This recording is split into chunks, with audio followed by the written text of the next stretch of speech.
Group 1 notification లో prelims mains లో అవకతవకలు జరిగినాయని చెప్పి గత ప్రభుత్వానికి అదేవిధంగా ఇప్పుడు కూడా మరి ఎన్నో సార్లు ప్రభుత్వానికి విన్నవించుకుంటే నామమాత్రంగా చూసి చూడనట్టుగా అదే విధంగా ద్వంద్వ వైఖరి వ్యవహరిస్తుంది.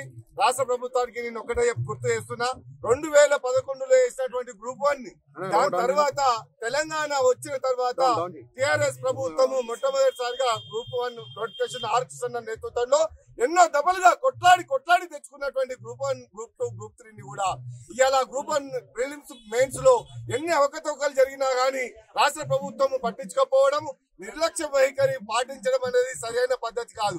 మేము అడుగుతున్నాం, మీ పదవులు అడుగుతలేం, మీ పోస్టులు అడుగుతలేం.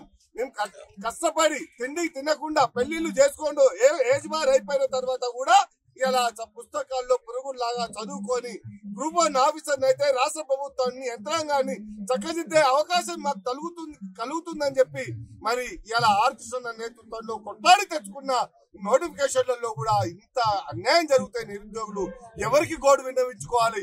ఇలా ముఖ్యమంత్రి గారు రేవంత్ రెడ్డి గారు సమర్థులు, మరి నిరుద్యోగుల పక్షాన ఉన్నటువంటి నాయకుడు అని చెప్పి ఇలా భుజస్కంధాల మీద మోసి కాంగ్రెస్ ప్రభుత్వాన్ని తెచ్చుకున్న తర్వాత కూడా రాష్ట్ర ప్రభుత్వంలో ఇన్ని ఇబ్బందులకు గురవుతున్నా గానీ మరి రాష్ట్ర ప్రభుత్వ అధికారులు కళ్ళు తెరవరా?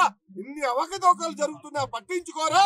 ఇవాళ మేము ఏమడుగుతున్నామంటే వెంటనే 29 జీవోను రద్దు చేసి 55 జీవోను అమలు చేయాలని చెప్పి, అదేవిధంగా ఆర్కిషన్ గారి నేతృత్వంలో రిజర్వేషన్ రోస్టర్ ప్రకారంగా ఎన్నో సార్లు చెప్పాం.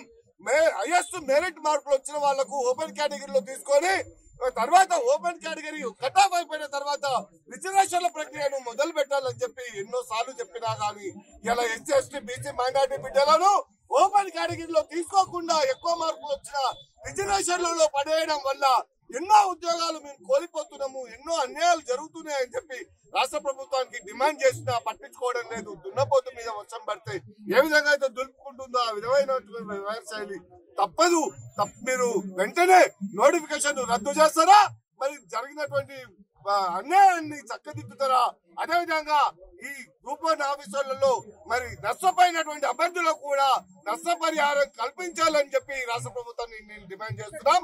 లేని పక్షంలో పెద్ద ఎత్తున ఆర్కిషన్ నేతృత్వంలో ఉద్యమం చేపడతామని డిమాండ్ చేస్తున్నాం.